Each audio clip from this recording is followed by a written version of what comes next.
देखिए, साधना के कई क्रम होते हैं। आप ये ध्यान देना, साधना करने के भी कई क्रम होते हैं। चाहे आप योग साधना कर रहे हों, चाहे आप कर्म साधना कर रहे हों, चाहे आप ज्ञान की साधना कर रहे हों, चाहे आप भक्ति की साधना कर रहे हों, आप ध्यान देना। जैसे आप किसी कठिन आसन पर बैठकर साधना करें तो जो भी आपकी साधना हो रही उसमें इष्ट के प्रति भाव आपका दृढ़ नहीं होगा, पवित्र नहीं होगा, उसमें अहम का भाव दृढ़ होगा। बस यहीं पर साधक भूल करता है। आप कोई भी साधना करें वो अहंकार का निर्माण करती रहती है। इष्ट के चरणों में भाव दृढ़ नहीं होता है। इसीलिए आप देखना, साधना के साथ क्रोध भी बढ़ता है, एक अकड़ भी बढ़ती रहती है, और साधना को दिखाने का भी भाव रहता है कि जब तक हम दूसरों को अपनी बात बता न देंगे या दूसरों को अपनी साधना दिखा न देंगे तब तक आपके मन को अच्छा नहीं लगेगा। ये अहंकार की ही एक वृत्ति होती है। अब आप ध्यान दें, आप बहुत कठिन साधना कर रहे हैं, शारीरिक क्लेश युक्त, बहुत कठिन, उसमें आप ध्यान देना, साधना का महत्व ज़्यादा हो जाता है, इष्ट देव का महत्व कम हो जाता है, प्रभु का महत्व कम हो जाता है। हमारी धारणा ये रहती है साधना पे, हमारी धारणा इष्ट देव पे नहीं रहती। हमारी शायद ये साधक बातें नहीं समझ पा रहे हों, बहुत ध्यान से सुनना, आपके समझ में आएगी।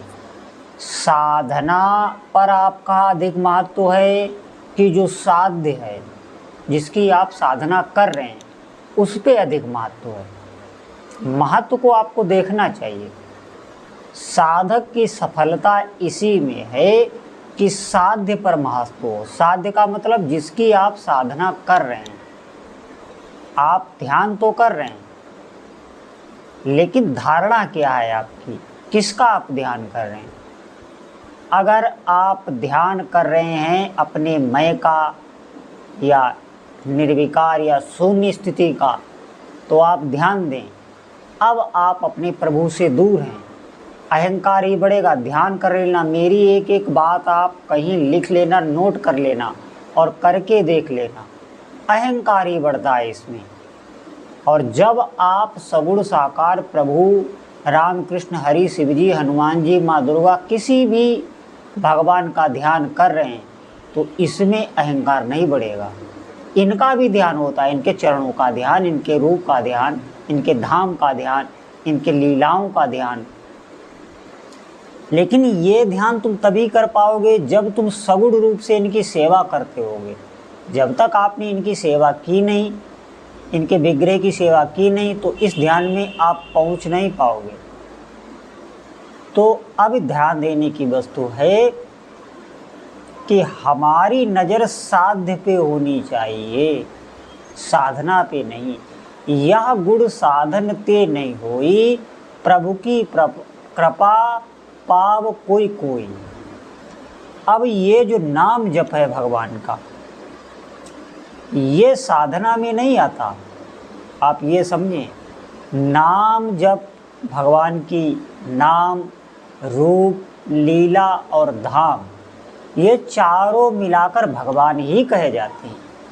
जैसे नाम रूप लीला और धाम ये भगवान के श्री अंग के ही चार भाग हैं, ये कोई साधना नहीं है।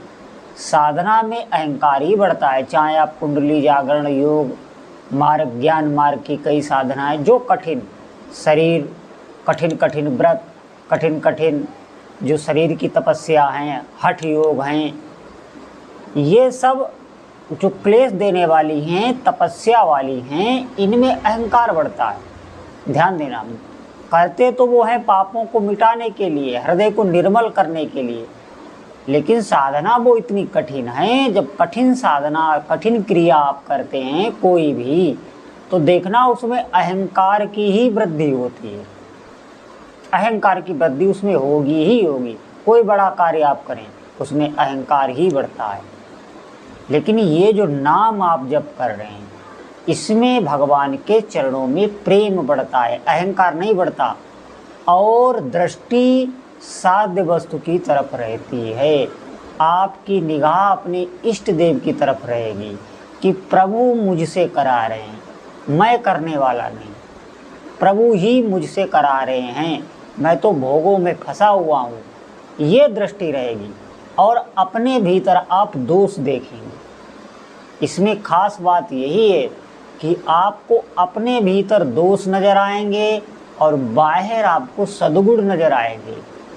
ये मुख्य है, ये उपासना मैं आपको बता रहा हूँ यही होता है, और तभी दीनता आती है। जो अपने भीतर दोष देखने लगा है, बाहर गुण देखता है, तो आप समझें उस पर अहंकार कार्य करना बंद कर दिया है, उस पर उसके प्रभु की कृपा हो गई है, अहंकार प्रभु के चरणों में समर्पित हो गया। तभी वो दीन रहता है, हमेशा विनय करता है, हमेशा हाथ जोड़े, हमेशा विनय, हमेशा प्रार्थना। ऐसे ही व्यक्ति के, भक्त के आँखों से आंसू गिरने लगते हैं अपने प्रभु की याद में। क्यों? क्योंकि जो अवगुण अपने हैं वो उसको दिखाई दे रहे हैं, और वो जानता है कि जब तक प्रभु नहीं चाहेंगे मैं इनको परास्त नहीं कर सकता। ये काम, क्रोध, लोभ, मोह, इन पर मैं विजय प्राप्त नहीं कर सकता, क्योंकि ये अहंकार की ही वृत्ति है। ये जहाँ पर अहंकार है वहीं पर ये अहंकार से ही प्रकट होते हैं। इसीलिए इन पर मन का वश नहीं होता, बुद्धि काम करना बंद कर देती है। काम, क्रोध, लोभ, मोह। और कितना भी बड़ा ज्ञानी बनता हो आप देखना, प्रकट में भी देखना, इनका शिकार जरूर होगा वो।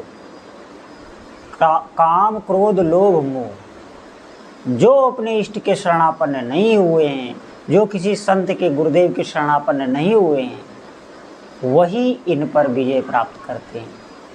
जो अपने प्रभु या गुरुदेव के शरण में आ गए हैं, भगवान का नाम सुमिरने लगे। नहीं तो कितनी भी तपस्या करे, कितना भी ज्ञान बखारे, काम को जीत नहीं सकता। क्रोध, लोभ, मोह इनको नहीं जीत सकता।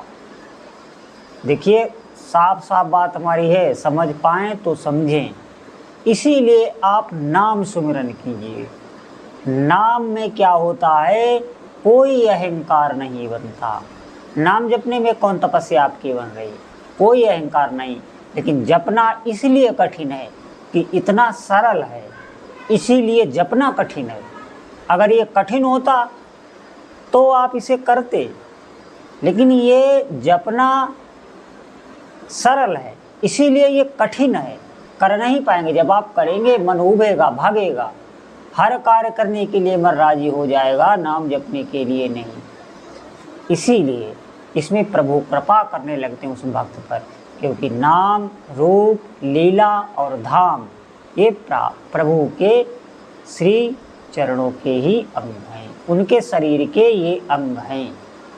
अब आप ध्यान दें, एक साधक कुंडलिनी जागरण करने में लगा हो, कठोर साधना हिमालय पर कर रहा हो, और एक साधक प्रेम से कुछ ना करता हो, सिर्फ ठाकुर जी को, गोपाल जी को लाड़ लड़ाता हो, बराबर उनको लाड़, उनको भोग, राग, आरती, उनसे बात करना, उनको लाड़ लड़ाता हो, जो इस साधक को मिलेगा वो उसको नहीं मिलेगा। क्योंकि प्रभु देख रहे हैं ये कठिनता से लगा है, कठिन व्रत कर रहा है, कठिन साधना कर रहा है, इसकी मांग भी बड़ी है, और ये मेरी सेवा कर रहा है, ये प्रेम पाना चाहता है, ये भाव पाना चाहता है, ये भजन में रस पाना चाहता है, ये भजन ही मुझसे मांग रहा है।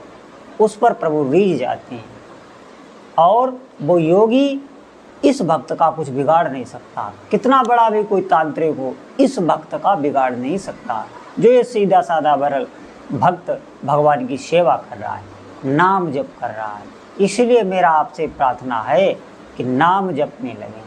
अहंकार को अगर इस खतरनाक देवता को नष्ट करना है तो इसके लिए सिर्फ एक ही है, भगवान का नाम। साधक समझ लो, अधिक से अधिक भगवान का नाम जपो, भगवान के नाम में लगो, सब कुछ प्राप्त हो जाएगा। भगवान का नाम कल्प तरु है और कोई भी साधन नहीं। बोलो जय जय श्री सीताराम।